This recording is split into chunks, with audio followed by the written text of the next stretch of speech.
જય ગુરુદેવ વિદ્યાર્થી મિત્રો, કેમ છો? મજામાં? આજે આપણે ધોરણ 7 પાઠ 6 ભક્તિ યુગ ધાર્મિક સમુદાયો અને વિચારકો એના વિશે અભ્યાસ કરીશું.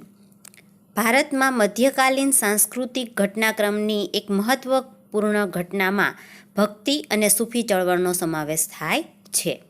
આ ચળવળનો હેતુ કોઈ રાજસત્તા સામે કે રાજકીય લાભ મેળવવા માટેનો ન હતો, પરંતુ એનું મુખ્ય પ્રયોજન અજ્ઞાન, મિથ્યાચારો, દુઃખ અને યાતનાઓથી પીડિત લોકોને સાદો, સરળ, ધર્મયુક્ત માર્ગ બતાવવાનો હતો. સંતોએ પોતાના જીવનમાં ચરિતાર્થ કરેલા ઉપદેશ જનતાને આપતા એથી એનો ઊંડો પ્રભાવ પડતો. હવે આપણે પ્રાચીન સમયની અંદર ભારતમાં મધ્યકાલીન સાંસ્કૃતિક ઘટનાક્રમની એક મહત્વપૂર્ણ ઘટના એટલે કે ભક્તિ અને સૂફી ચળવળનો સમાવેશ. બરાબર કે ભક્તિ અને સૂફી ચળવળ શું છે? તો કે સમાજની અંદર જે અંધશ્રદ્ધા, અજ્ઞાન, મિથ્યાચારો, દુઃખ અને યાતનાઓ વ્યાપેલી હતી એને દૂર કરવાનો. સમાજની અંદર એવા સંતો થયા કે જેમણે સમાજને ઉપદેશ આપ્યો કે અજ્ઞાનમાંથી બહાર લઈ આવવાનો, બરાબર, અને સાચા રાહે એમને દોર્યા. તો એવા ગૌતમ બુદ્ધ અને મહાવીર સ્વામી વિશે આપણે આગળ ભણી ચૂક્યા છીએ. તો ગૌતમ બુદ્ધ અને મહાવીર સ્વામીએ પણ સમાજના લોકોને સાદી અને સરળ ભાષામાં કે એમને સમજાય એવી ભાષામાં ઉપદેશ આપેલો, અને એના ઉપદેશથી ઘણા લોકો છે એ જીવનની સાચી રાહ ઉપર ચાલતા થયેલા. તો એવી જ રીતે જે મધ્યકાલીન સમયની અંદર જે વિચારકો, જે સાધુ સંતો થઈ ગયા, જે મહાન વિચારકો થઈ ગયા, એમના વિશે આપણે આ પાઠની અંદર માહિતી મેળવવાની છે. તો એમાં છે એ બે પ્રકારના સંતો, બરાબર, કે સૂફી સંતો અને ભક્તિ આંદોલનના સંતો. તો ભક્તિ અને સૂફી આંદોલન આ બે વિશે આપણે આ પાઠની અંદર જોવાના છીએ. તો પ્રાચીન સમયની અંદર જે આ ભક્તિ આંદોલન એટલે કે જે ચળવળ હતી એનો હેતુ રાજસત્તા સામે કે રાજકીય લાભ મેળવવા માટેનો નહોતો, પરંતુ એનો હેતુ શું હતો? તો કે સમાજની અંદર જે અજ્ઞાન, મિથ્યાચારો, દુઃખ અને યાતનાઓ વ્યાપેલી છે તો એને દૂર કરી અને લોકોને સાદો, સરળ અને ધર્મયુક્ત માર્ગ બતાવવાનો હતો. સંતોએ છે એ પોતાના જીવનમાં ચરિતાર્થ કરેલા ઉપદેશો એટલે કે જે એણે ઉપદેશ આપેલા છે એ એણે અનુસરેલા છે. પહેલાં એણે પોતાના જીવનમાં અનુસર્યા અને ત્યાર પછી એ જનતાને ઉપદેશ આપે છે. એથી એનો જનતામાં ઊંડો પ્રભાવ પડ્યો. હવે આ ભક્તિ આંદોલનનો ઉદ્ભવ અને વિકાસ કઈ રીતે થયો તો જોઈએ. ભારતના ઇતિહાસમાં ભક્તિ અને સૂફી આંદોલનનો ઉદ્ભવ અને વિકાસ થયો. એના કારણે ધર્મમાં ઊંચ નીચના ભેદભાવ, માન્યતાઓ, અંધશ્રદ્ધાઓ, વિવિધ ધર્મની વાડાબંધીની અવગણના કરી અને ભક્તિ માર્ગના દ્વાર બધા માટે ખોલી નાખ્યા. ભક્તિ અને સૂફી આંદોલને હિન્દુ મુસ્લિમ સાંસ્કૃતિક સમન્વયને જન્મ આપ્યો અને એક નવા જ યુગની શરૂઆત થઈ. તો ભારતમાં ભક્તિ અને સૂફી આંદોલનનો ઉદ્ભવ થયો જેથી સમાજની અંદર જે ઊંચ નીચના ભેદભાવો હતા, માન્યતાઓ હતી, અંધશ્રદ્ધાઓ હતી અને ધર્મની વાડાબંધીઓ હતી એ બધી દૂર થઈ અને ભક્તિ માર્ગના દ્વાર ખુલી ગયા. ભક્તિ અને સૂફી આંદોલને હિન્દુ મુસ્લિમ સાંસ્કૃતિક સમન્વયને જન્મ આપ્યો અને એક નવા જ યુગની શરૂઆત થઈ કે હિન્દુ અને મુસ્લિમ જે સાંસ્કૃતિક યુગ હતો, બરાબર છે, એમાં એ બંનેની જે ભક્તિની રીતો હતી, બરાબર, એમાં સાંસ્કૃતિક સમન્વય સધાયો અને એક નવા યુગની રચના થઈ. મોટાભાગના સંતો હતા એ સગુણવાદી હતા, એઓ એક્યના હિમાયતી હતા કે એવો માનતા કે ઈશ્વર એક જ છે પણ આપણે એને અલગ અલગ માર્ગે ભજીએ છીએ. હિન્દુ, મુસ્લિમ તો આપણે છે ઈશ્વર છે, બરાબર છે, ખુદા છે, આ બધા છે એ અંતે તો એક જ છે પણ આપણે એમને અલગ અલગ રીતે ભજીએ છીએ. તો આ બધા જે સંતો થયા એ સગુણવાદી હતા અને એક્યના હિમાયતી હતા. આ તમામ સંતો અને ફકીરો ધર્મ અને સંપ્રદાયની એકતામાં માનતા હતા. સામાજિક સમાનતાના પક્ષકાર હતા. એમના મતે ઈશ્વર કેવા છે? તો કે ઈશ્વર નિર્ગુણ, નિરાકાર અને અવર્ણનીય છે. આ બધા જે સંતો છે એ મૂર્તિ પૂજા અને ક્રિયાકાંડના વિરોધી હતા. આપણે છે એ ભગવાનની પૂજા એટલે કે મૂર્તિ પૂજામાં જે વ્યર્થ ખર્ચાઓ કરીએ છીએ, બરાબર છે, કે શંકર ભગવાનને છે એ શ્રાવણ મહિનો આવે એટલે કેટલું દૂધ ચડાવીએ છીએ. દૂધ આમ જોઈએ તો એ પછી અવર થઈ જાય છે, પણ એ દૂધનો ઉપયોગ આપણે ગરીબના બાળકોને પીવા માટે કરીએ તો ઘણું પુણ્યનું કામ થાય, બરાબર. તો હવે ઘણા લોકો છે એ આ માર્ગે વળ્યા છે. તો જે મૂર્તિ પૂજા છે, ક્રિયાકાંડ એટલે કે હોમ હવન યજ્ઞ આગાદી ક્રિયાઓ છે એ એના વિરોધી હતા કે ભાઈ હોમ હવનમાં આપણે પશુઓની બલિ, પહેલાંના સમયની અંદર પશુઓની બલિ ચડાવવામાં આવતી હતી. તો કોઈ પણ જીવ છે એને જીવવાનો અધિકાર છે, બરાબર. કોઈ પણ જીવની હત્યા આપણે કરીએ છીએ તો એ આપણને પાપ લાગે છે. તો આપણે આ બધું છે મૂર્તિ પૂજા ક્રિયાકાંડ હોમ હવન યજ્ઞ યાગાદી ક્રિયાઓ છે એમના એ વિરોધી હતા. એમણે લોકોને સાદી ભાષામાં ઉપદેશ આપ્યો, લોકો સમજી શકે એવી ભાષામાં સાહિત્ય અને પદોની રચના કરી. લોકોની બોલાતી ભાષામાં રચાયેલા આ સાહિત્ય પદોએ અને સરળ વાણીએ સમાજમાં એક્યવાદ પ્રસરાવ્યો. એવો કહેતા કે બધા ધર્મોનો સાર એક જ છે, ઈશ્વર એક જ છે અને એ બધે વસેલો છે. બધા જ ધર્મોનો એક જ માર્ગ છે અને ઈશ્વર સાથે અનુરાગ. હવે જુઓ કે એ લોકો શું માનતા હતા, તો કે એ છે એ સમાજની અંદર જે જ્ઞાતિ જાતિના કે ધર્મને લગતા વાળાઓ છે એ દૂર કરવા માટે એણે લોકોને સાદી સરળ ભાષામાં ઉપદેશ આપ્યો કે જે ભાષામાં લોકો સમજી શકે એવા ભાષામાં એણે સાહિત્ય અને પદોની રચના કરી.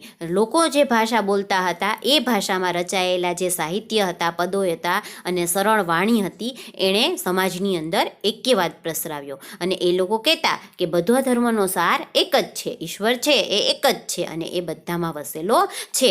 બધા ધર્મોનો એક જ માર્ગ, ઈશ્વર સાથે અનુરાગ. હવે તો આ બધા જે ભક્તિ આંદોલન ને સૂફી આંદોલનના જે મુખ્ય સંતો થઈ ગયા અને એની વિચારધારા છે એ સમાજ સુધી પહોંચતી થઈ, તો એના વિશે આપણે જોઈએ તો ભક્તિ આંદોલનનો પાયો કોણે નાખ્યો, તો કે શંકરાચાર્યએ.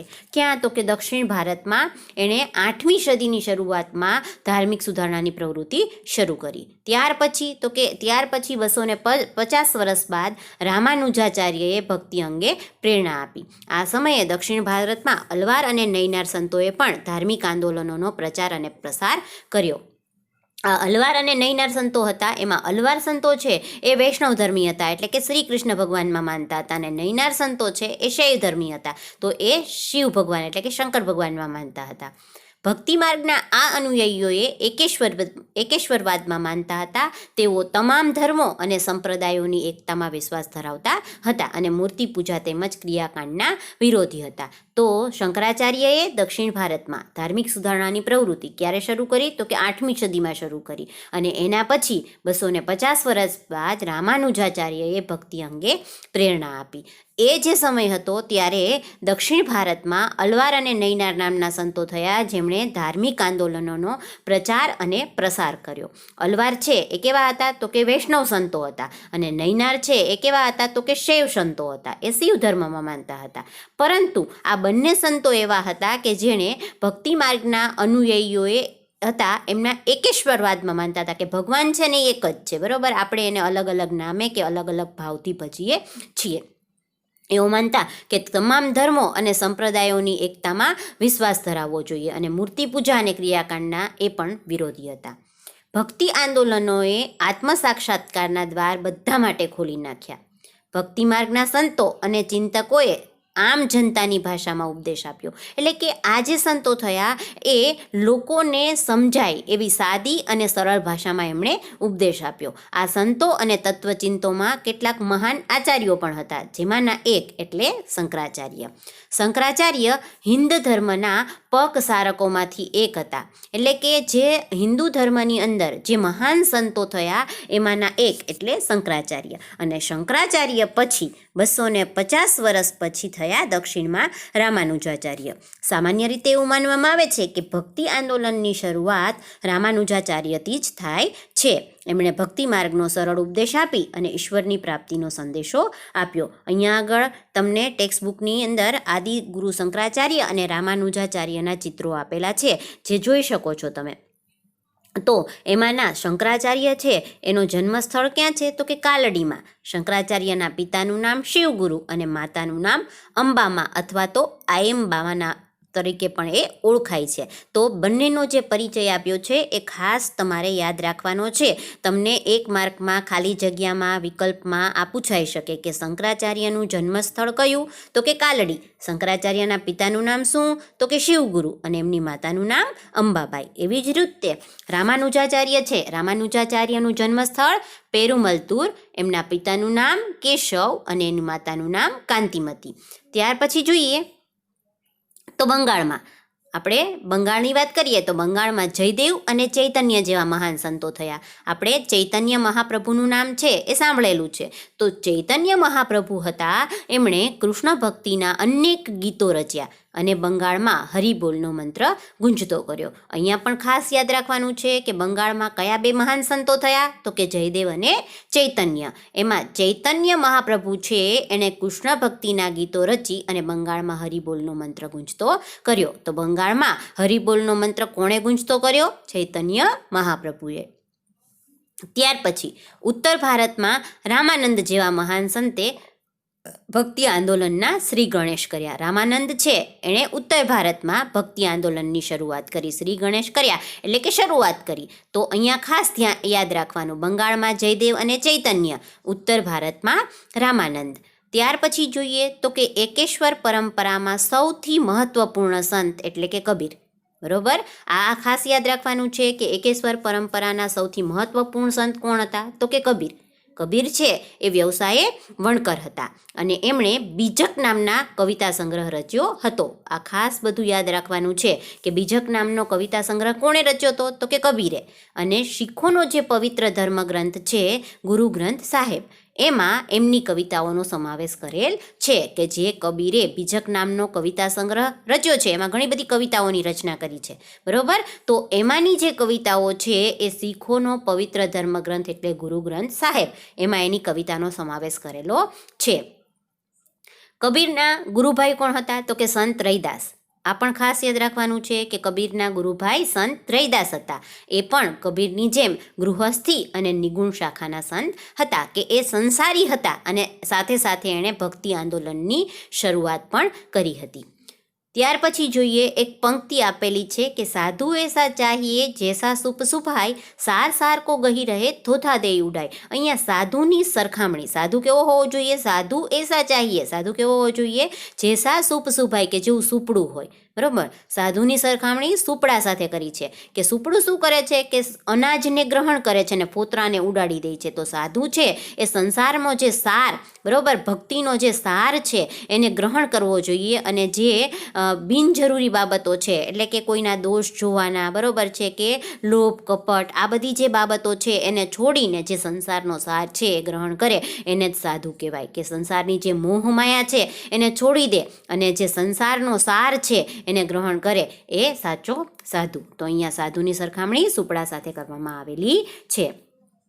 ત્યાર પછી જોઈએ કે ગુરુ નાનક. ગુરુ નાનક છે કોણ હતા, તો કે શીખ ધર્મના સ્થાપક હતા. યાદ રાખવાનું છે, ગુરુ નાનક શીખ ધર્મના સ્થાપક હતા. એઓ નિર્ગુણ શાખાના સંત હતા. એમના શિષ્યો શીખ કહેવાતા. ગુરુ નાનકના જે શિષ્યો છે એને શું કહેવાતું, શીખ. ગુરુ ગ્રંથ સાહેબ એમનો પવિત્ર ધર્મગ્રંથ હતો. શીખ ધર્મનો પવિત્ર ધર્મગ્રંથ કયો, ગુરુ ગ્રંથ સાહેબ. ત્યાર પછી ઉત્તર ભારત અને રાજસ્થાનમાં તુલસીદાસ, સૂરદાસ અને મીરાબાઈ વૈષ્ણવ ભક્તિ આંદોલનના મહત્વપૂર્ણ સંતો હતા. તો આ પણ યાદ રાખવાનું છે કે ઉત્તર ભારત ને રાજસ્થાનની અંદર વૈષ્ણવ ભક્તિ આંદોલનના મહત્વપૂર્ણ સંતો તુલસીદાસ, સૂરદાસ ને મીરાબાઈ. તુલસીદાસ છે એ યુવાનીમાં જ સાધુ બની ગયા હતા અને એમણે રામચરિતમાનસ અને વિનય પત્રિકા જેવા લોકપ્રિય ગ્રંથોની રચના કરી હતી. તો અહીંયા રામચરિતમાનસ અને વિનય પત્રિકા જેવા લોકપ્રિય ગ્રંથની રચના કરનાર કોણ, તો કે તુલસીદાસ. તુલસીદાસે આ બંને ગ્રંથની રચના કરી હતી અને તુલસીદાસનો આ જે રામચરિતમાનસ ગ્રંથ છે એ આજે પણ સમાજની અંદર એટલો જ લોકપ્રિય થયેલો છે. ત્યાર પછી જોઈએ ગુજરાત. તો ગુજરાતમાં ભક્તિ રસથી પ્રજાને તરબોળ કરવામાં 15મી સદીમાં થઈ ગયેલા સંત નરસિંહ મહેતાનો ફાળો અનન્ય છે. તો આપણે બધાએ નરસિંહ મહેતા છે જે કૃષ્ણ ભક્ત છે એનું નામ પણ સાંભળ્યું છે અને એમના વિશે ઘણી બધી કથાઓ પણ સાંભળેલી છે. તો નરસિંહ મહેતા છે એ ક્યારે થયા? તો એ ઈસવીસન 1412થી ઈસવીસન 1480 દરમિયાન થઈ ગયા, જે ગુજરાતની અંદર 15મી સદીમાં થયા, બરાબર. અને ગુજરાતી ભાષાના આદિકવિ તરીકે નરસિંહ મહેતા જાણીતા થયેલ છે. તો ખાસ યાદ રાખવાનું છે કે ગુજરાતી ભાષાના આદિકવિ કોણ? તો કે નરસિંહ મહેતા. તો આ નરસિંહ મહેતા છે એ મૂળ ક્યાંના હતા? તો કે તળાજા, જે ભાવનગર જિલ્લાની અંદર તળાજા આવેલું છે ત્યાંના હતા, પણ પછી એ જૂનાગઢમાં આવીને સ્થિત થયા હતા. અહીંયા આગળ જો તમને ગુરુ નાનક, તુલસીદાસ અને નરસિંહ મહેતાના ફોટોગ્રાફ્સ આપેલા છે, તો આપણે ફોટોગ્રાફ્સ દ્વારા એમને ઓળખી શકીએ. હવે નરસિંહ મહેતા મૂળ છે એ તળાજા, જે ભાવનગર જિલ્લામાં આવેલું હતું ત્યાંના હતા, પણ પછી એ જૂનાગઢ આવીને વસેલા. એમના જ્ઞાન અને ભક્તિપૂર્ણ પદો અને પ્રભાતિયાએ લોકજન સમાજ પર ઊંડી અસર કરી છે. તો એમણે પણ ભક્તિપૂર્ણ પદોની રચના કરી, પ્રભાતિયાની રચના કરી છે. એમાંનું એક એનું ભજન છે જે આપણે બધા જ જાણીએ છીએ અને આપણે ભણી ગયેલા છીએ કે નરસિંહ મહેતાનું વૈષ્ણવ જન તો તેને રે કહીએ, જે આપણે ગુજરાતીની અંદર ભજન આવે છે, તો એ આપણે બધા ભણી ગયા છે. તો એની રચના કોણે કરી હતી? તો કે નરસિંહ મહેતાએ, અને આજે પણ સમાજની અંદર લોકપ્રિય બનેલું છે. એવો સંસારી હોવા છતાં સંસારના રંગોથી પર હતા. એમણે છૂવાછૂત તથા જ્ઞાતિભેદનો વિરોધ કર્યો હતો. એવો સૌના ઘરે જઈ અને ભજન કરતા હતા, અને હરિનું જે ભજન કરે એ એમને મન હરિજન હતો. પક્ષાપક્ષીમાં નહીં પરમેશ્વર, સમદ્રષ્ટિને સર્વ સમાન. એમણે કૃષ્ણ ભક્તિનો મહિમા ગાતા કહ્યું કે શ્રી કૃષ્ણની ભક્તિના સહારે મનુષ્ય ગમે એવી આપત્તિઓ પાર કરી શકે છે. એમનું જીવન આનું ઉત્તમ ઉદાહરણ હતું, અને એમના પદો પ્રભાતિયા તરીકે જાણીતા થયા હતા. તો હવે આ જે નરસિંહ મહેતા છે એ સંસારી હોવા છતાં એ સંસારોના રંગોથી પર હતા, કે ભાઈ એને સંસારની અંદર મોહમાયા નથી. એ સંસારની અંદર પોતાના બધા ફરજ છે એ અદા કરતા હતા, પરંતુ એને સંસારમાં એનો જીવ ચોંટતો નહોતો, પણ તો પણ એણે સંન્યાસ નહોતો લીધો. સંસારમાં રહી અને એણે ભક્તિને મહત્ત્વ આપ્યું હતું. એવો છૂવાછૂત અને જ્ઞાતિભેદનો વિરોધ કર્યો હતો. છૂવાછૂત એટલે કે પહેલાંના સમયની અંદર જ્ઞાતિ જાતિના ભેદભાવો હતા, ત્યારે અમુક જ્ઞાતિને જો આપણે અડી જઈએ તો અભડાઈ જઈએ એવું માનવામાં આવતું હતું. તો આ જે છૂવાછૂતની ભેદભાવ હતા, જ્ઞાતિભેદ હતો, એનો એણે વિરોધ કર્યો, અને એ પોતે કોઈ પણ જાતના ભેદભાવ રાખ્યા વગર લોકોના ઘરે ઘરે જઈ અને હરિનું ભજન કરતા હતા. અને હરિનું ભજન કરનાર એ જ એના મન હરિનો જન હતો. એવો માનતા કે પક્ષાપક્ષીમાં નહીં પરમેશ્વર, સમદ્રષ્ટિને સર્વ સમાન. એટલે કે આપણે જ્ઞાતિ જાતિના ભેદભાવોથી પર રહી અને બધાને સમાન ગણવા જોઈએ. આપણે બધા જ સમાન છીએ. ઈશ્વરે આપણા બધાની રચના કરી છે, પણ જ્ઞાતિ જાતિના વાડાઓ છે એ આપણે જ ઊભા કરેલા છે. તો આવા જ્ઞાતિ જાતિના વાડાઓથી આપણે બહાર રહેવું જોઈએ. એમણે કૃષ્ણ ભક્તિનો મહિમા ગાતા કહ્યું કે જો શ્રી કૃષ્ણ ભક્તિના સહારે મનુષ્ય છે ગમે એવી આપત્તિમાંથી પાર નીકળી શકે છે. તો એનું શ્રેષ્ઠ ઉદાહરણ એને પોતાનું જીવન, બરાબર. નરસિંહ મહેતાના જો જીવન વિશે તમે કોઈ જાણતા હોય, બરાબર, તો એમની ઘણી બધી કથાઓ છે એ પ્રચલિત છે કે નરસિંહ મહેતાના જીવનમાં જ્યારે મુશ્કેલી આવી ત્યારે ભગવાન છે એ ખુદ આવી અને એણે મુશ્કેલીઓનેમાંથી એને પાર ઉતાર્યા હતા. તો એ કહે છે કે આપણને ભગવાન પ્રત્યે અતૂટ શ્રદ્ધા હોવી જોઈએ. જો આપણને ભગવાન પ્રત્યે અતૂટ શ્રદ્ધા હશે તો ગમે એવી મુશ્કેલીઓ આવશે તો આપણને ભગવાન એમાંથી પાર ઉતારશે જ. તો એમનું જીવન છે એ આનું શ્રેષ્ઠ ઉદાહરણ છે. અને એમણે જે પદો રચ્યા હતા એમને પ્રભાતિયા તરીકે જાણીતા થયા છે. ત્યાર પછી આપણે મીરાબાઈ વિશે વાત કરીએ, જે પણ કૃષ્ણ ભક્ત હતા. તો મીરાબાઈનો ફોટો અહીંયા આગળ જોઈ શકો છો તમે, બરાબર. અને મીરાબાઈ વિશે પણ તમે થોડું ઘણું જાણતા હશો. તો મીરાબાઈ કોણ હતા? તો કે મીરાબાઈ રાજપૂત પરિવારની અંદર જન્મેલા એક રાજકુમારી હતા, અને એ મેળતા રાજવીના પુત્રી હતા. એમના લગ્ન પણ રાજ પરિવારમાં જ થયા હતા. તો એમના લગ્ન મેવાડના રાજ પરિવારમાં થયા હતા, અને એ નાનપણથી જ કૃષ્ણ ભક્ત હતા. શ્રી કૃષ્ણને એ ગિરધર ગોપાલના રૂપમાં પૂજતા હતા. મીરાબાઈ એક ભક્ત કવિયત્રી હતા. એણે ઘણી બધા કાવ્ય સંગ્રહોની રચના કરી હતી. એમણે ગુજરાતી અને હિન્દી ભાષામાં પદોની રચના કરી હતી, અને એમણે રચેલા પદ નરસિંહ અને કબીરની પદની જેમ જ લોકપ્રિય હતા. હતા. તો મીરાબાઈની વાત કરીએ તો મીરાબાઈ પણ એક કૃષ્ણ ભક્ત હતા. એક રાજવી પરિવારમાં જન્મેલા હોવા છતાં, એમના લગ્ન પણ રાજવી પરિવારમાં થયેલા હોવા છતાં એ શ્રી કૃષ્ણને ગિરધર ગોપાલના રૂપમાં પૂજતા હતા. અને એણે ઘણા બધા ગુજરાતી અને હિન્દી ભાષામાં પદો રચ્યા હતા અને એ નરસિંહ અને કબીરના પદોની જેમ જ પ્રચલિત થયેલા હતા. આવા જ એક બીજા સંત વિશે વાત કરીએ તો એ હતા સૂરદાસ. સૂરદાસ હતા એ વલ્લભાચાર્યના શિષ્ય હતા અને વ્રજમાં રહી અને એણે શ્રી કૃષ્ણના પદોની રચના કરી હતી. તો સૂરદાસનું એક પદ છે, અખિલ બ્રહ્માંડમાં એક તું શ્રી હરિ, જુજવે રૂપ અનંત ભાસે, દેહમાં દેવ તું, તેજમાં તત્વ તું, શૂન્યમાં શબ્દ થઈ વેદ વાસે. બરોબર. તો આ એમની જે ભગવાન પ્રત્યેની અતૂટ શ્રદ્ધા છે, બરોબર, કે આખા બ્રહ્માંડની અંદર જેટલી પણ વસ્તુ છે એ બધાની અંદર મને તમારા દર્શન થાય છે. દરેક દેહમાં, દરેક જીવમાં પણ તમે રહ્યા છો.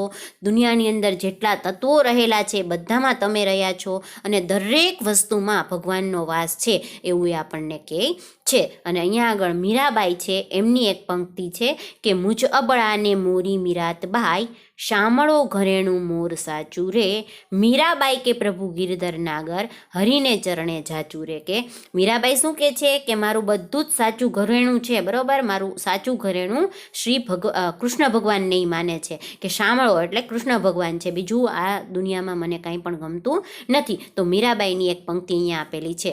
ત્યાર પછી આપણે જોઈએ મહારાષ્ટ્રની અંદર. તો મહારાષ્ટ્રની અંદર ભક્તિ આંદોલન ઉત્તર ભારતની બરાબર જ ચાલતું હતું.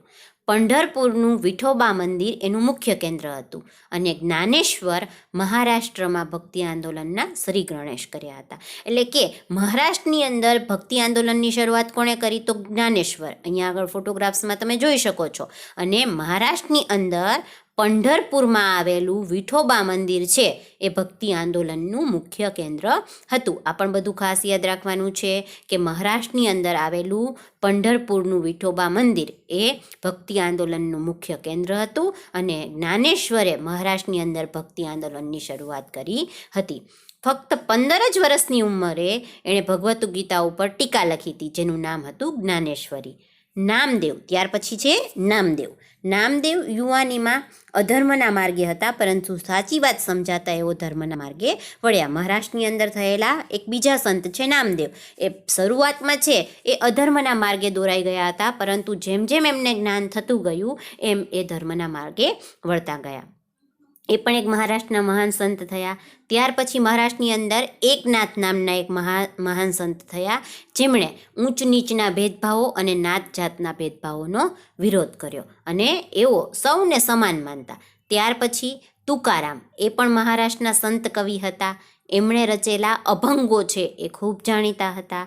ત્યાર પછી સમર્થ ગુરુ રામદાસ, જે શિવાજીના ગુરુ હતા, એમણે પણ આધ્યાત્મિક અને સાંસારિક જીવનને જોડવાનો પ્રયાસ કર્યો હતો અને લોકોને ઉપદેશ આપવા એમણે દાસબોધ નામના ગ્રંથની રચના કરી હતી. તો દાસબોધ નામના ગ્રંથની રચના કોણે કરી? તો કે ગુરુ રામદાસ. ગુરુ રામદાસ કોણ હતા? તો કે શિવાજીના ગુરુ હતા અને એમણે પણ સમાજની અંદર આધ્યાત્મિક અને સાંસારિક જીવન છે એને જોડવાનો પ્રયાસ કર્યો હતો. આપણે ધર્મના માર્ગે ચાલવું છે તો સંન્યાસ જ લેવો પડે એવું માનતા નહોતા, પણ આ બંનેને સાથે જોડી અને પણ ચાલી શકાય. તો જે સમર્થ ગુરુ, જે શિવાજીના સમર્થ ગુરુ હતા રામદાસ, એમણે આધ્યાત્મિક અને સાંસારિક જીવનને જોડવાનો પ્રયાસ કર્યો અને લોકોને ઉપદેશ આપવા એણે દાસબોધ નામના ગ્રંથની રચના કરી હતી. ત્યાર પછી જોઈએ તો કે મધ્યકાલીન સમયની અંદર જે સંતો થયા એમનો સમયગાળો અહીંયા આગળ આપણને આપેલો છે.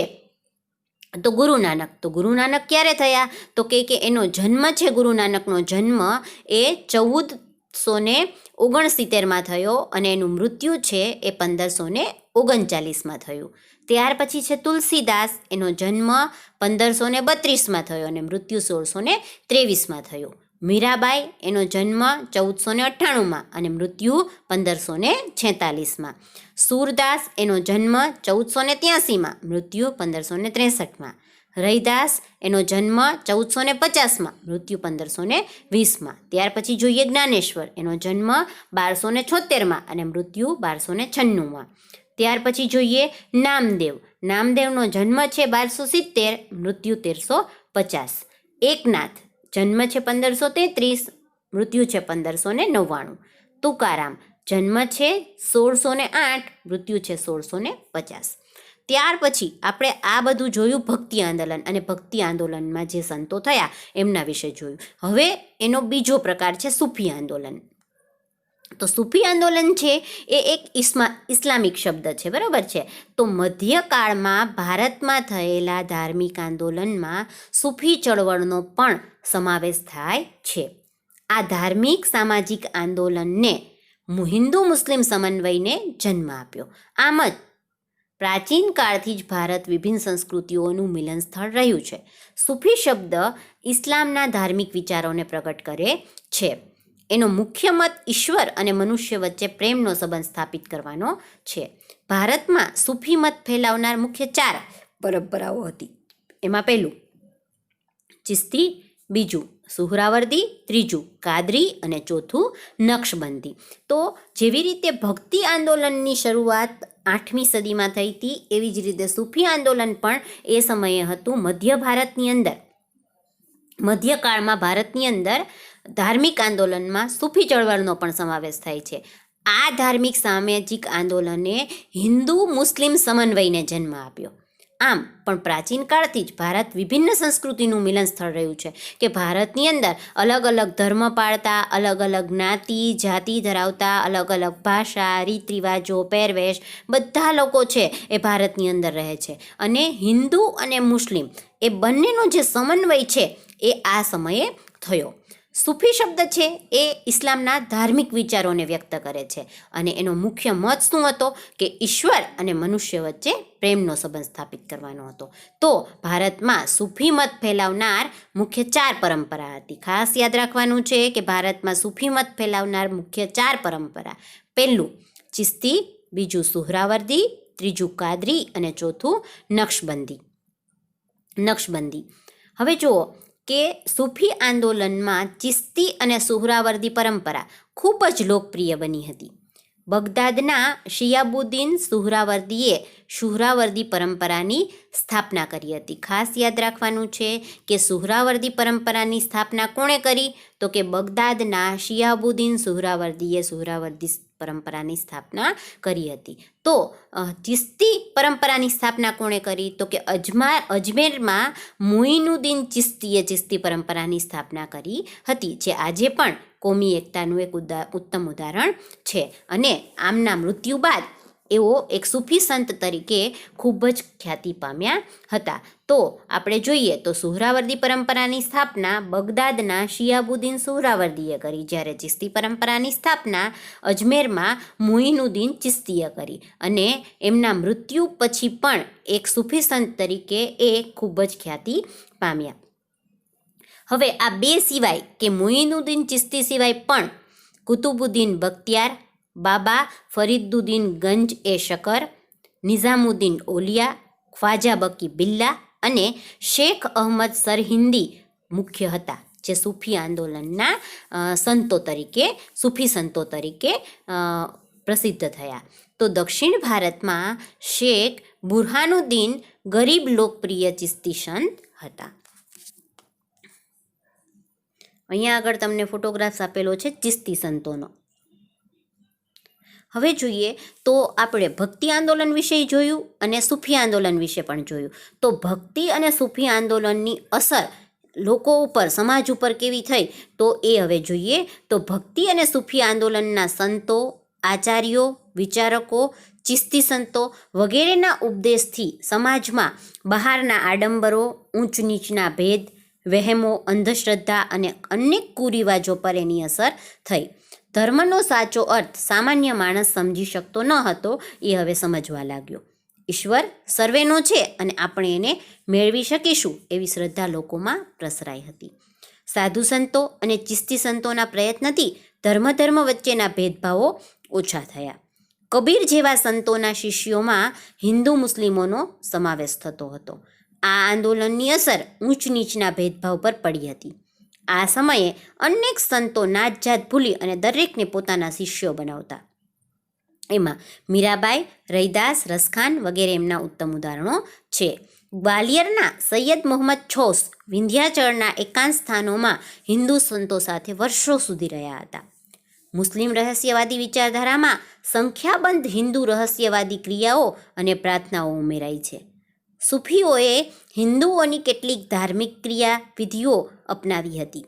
ઉદાહરણ રૂપે સૂફીવાદમાં દાખલ થનારનું શિરમુંડન, ઝનબીન એટલે કે ભિક્ષાપાત્ર રાખવું, મુલાકાતીઓને પાણી ધરવું, સંગીતના મુશાયરા યોજવા વગેરે. તો આપણે જોઈએ કે એમની માનવ જીવન ઉપર અસર શું થઈ હતી, સમાજ ઉપર શું અસર થઈ હતી, કે સમાજની અંદર જે આડંબરો વ્યાપેલા હતા, ઊંચ નીચના ભેદભાવો, વહેમો, અંધશ્રદ્ધા, કુરિવાજો, આ બધા છે એ ધીરે ધીરે દૂર થવા લાગ્યા. પછી તો કે ધર્મનો સાચો અર્થ સામાન્ય માણસ પણ પહેલાં નહોતો સમજી શકતો, હવે એ સમજવા લાગ્યો અને એ પણ એવું માનવા લાગ્યો કે ઈશ્વર છે ને એ બધાનો છે અને આપણે એને મેળવી શકશું. આવી શ્રદ્ધા છે એ એક લોકોમાં પ્રસારિત થઈ. જે સાધુ સંતો થયા, ચિસ્તી સંતો થયા, એમના પ્રયત્નથી ધર્મ વચ્ચેના ભેદભાવો ઓછા થવા લાગ્યા અને આ જે સંતો હતા એ પોતાના શિષ્યોમાં હિન્દુ મુસ્લિમનો સમાવેશ કરતા હતા. બરોબર, એવા જે સંતો છે એમાં કબીરનો સમાવેશ થાય છે. કબીરના જે શિષ્યો હતા એમાં હિન્દુ અને મુસ્લિમનો સમાવેશ થાય છે.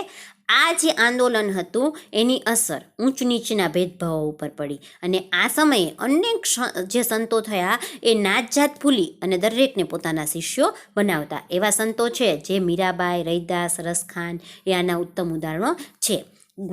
ગ્વાલિયરમાં સૈયદ મોહમ્મદ છોસ જે વિંધ્યાચળના એકાંત સ્થાનોમાં જે હિન્દુ સંતો રહેતા હતા, જે સાધના કરતા હતા, તપ કરતા હતા, એમની સાથે એ મુસ્લિમ હોવા છતાં પણ વર્ષો સુધી રહ્યા હતા.